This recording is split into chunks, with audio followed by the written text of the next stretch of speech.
Well guys, it's another round of 3 questions for Ask the Knight. I am the Knight, you have asked the questions, so let's get right to it.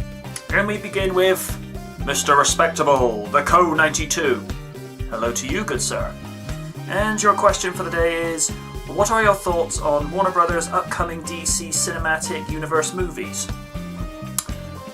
I think it's awesome that they're doing more movies now. They've got a long way to go to catch up with Marvel. I mean, Marvel have got movies coming out left, right, and center over the next 3 to 4 years. One that particularly interests me is the idea of them doing the Civil War story, but getting off on a tangent. I'm really excited for Justice League's Part 1 and 2. It's interesting that The Rock is going to play Shazam. I don't know quite how that's going to pan out, but we'll just see how that goes in the next couple of years. But the one that I'd love to see happen sooner rather than later is Man of Steel 2. Because I really got the sense that maybe we were going to get another Man of Steel movie after Justice League, just to expand and explore Superman's character a little bit more, but it's straight into Justice League Part 2, and then we're supposed to be, allegedly, and I do not wish to be quoted on this, allegedly another Batman movie, so I don't know. But I'm going to be intrigued to see how Ben Affleck does as Batman in the next couple of years, so really looking forward to that. Oh, here's a question I haven't heard from anyone in ages, from Hayakane. Now, before I go into this question, guys, seriously give this kid a look up on DeviantArt. And in terms of anime-styled pictures and animation, there is no guy, and I mean no one, better than this guy. All the anime MJ avatars that you've seen down the years, this guy, numero uno, and even above numero uno, if there is such a thing. We're getting off on a tangent. If you could create any video game about anything, what would it be about? Interesting question. And I know a lot of people would probably say, oh, he'll just do a Knight Rider game, he'll probably do something involving Sonic the Hedgehog. Actually, no. Because for one thing, we've already seen what happens when people try to make Knight Rider games. I'm looking in your direction, Davil X Games, and you didn't do that great a job, from what I understood, aside from the opening visual shots and whatnot. So, and Sonic games, I'm not going to say how I would do a Sonic game, because some people may like my ideas, some people may naysay, and then I'll get the the crazy part of the Sonic fan base. Oh, his eyes should be green, or his eyes should be black. It's like, whatever. I'd actually like to see... See, this is really, really tough. I'd like to see, like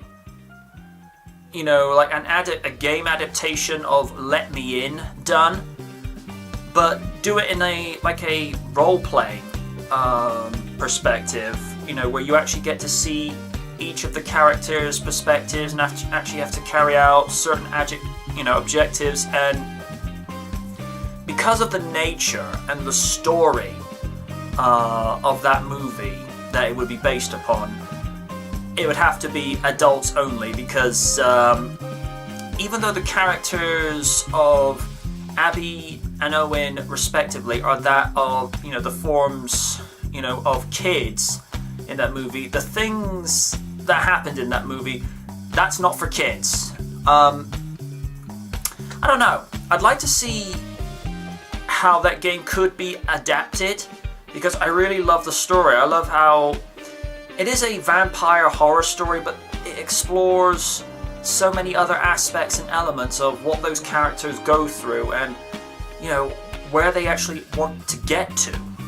And I think if they ever made a game about that, but not like a stereotypical gore slasher game, but one where it would actually make you think, I'd like to see that done. Maybe even as a possible sequel for the movie. I'm not picky. And we go to question 3, and it's from The Co. 92. Have I ever wanted to go to a convention? Oh fudge, yes. Most people know from back in the day, I did actually say "oh fudge" a lot in some of my Nightwatch videos. So it's not me, being, a little bit different and out there, but that's me in general. I've been to a couple of Knight Rider conventions in the past. They were great fun. Probably the most fun I had was at Knight Rider Reunion because of, well, for one, I was actually in, Los Angeles when going to that, and it had been one of my personal dreams since I was a pre-double digit to actually go to America. And it wasn't just the convention itself, which was awesome, but it was just actually going to America, just actually take it, sample the sights and sounds and whatnot. Probably the next one I would go on my list is probably go to, a Comic-Con, whether it be San Diego or Los Angeles, but that would be the next one I'd want to cross off my list, purely because you never know who would show up at events like that. WWE superstars go there, voice actors go there. The people that must have been lucky when they had the panel for Amazing Spider-Man 2, and you had Andrew Garfield actually show up in the costume, actually role-playing as Spider-Man for that afternoon. I mean, the cast of Knight Rider SG showed up at a Comic-Con back in the day, just talking about the series and whatnot. Probably, it'd be cool to meet Jason David Frank. I really admire the guy. I think he's an example to everyone. Love to meet Mark Plyer, because hearing what that guy went through and how he's been able to get from a place of despair to where he's at now, doing what he loves for a living, and being able to just do that.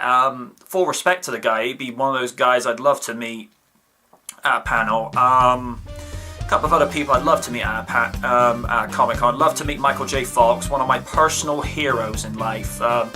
Not for just the way that he portrayed Marty McFly in Back to the Future, but just through all the trials and tribulations he has gone through in his life professionally and personally, and to the difference he's making in life now. Like I say, one of my personal heroes. I'd love to meet him.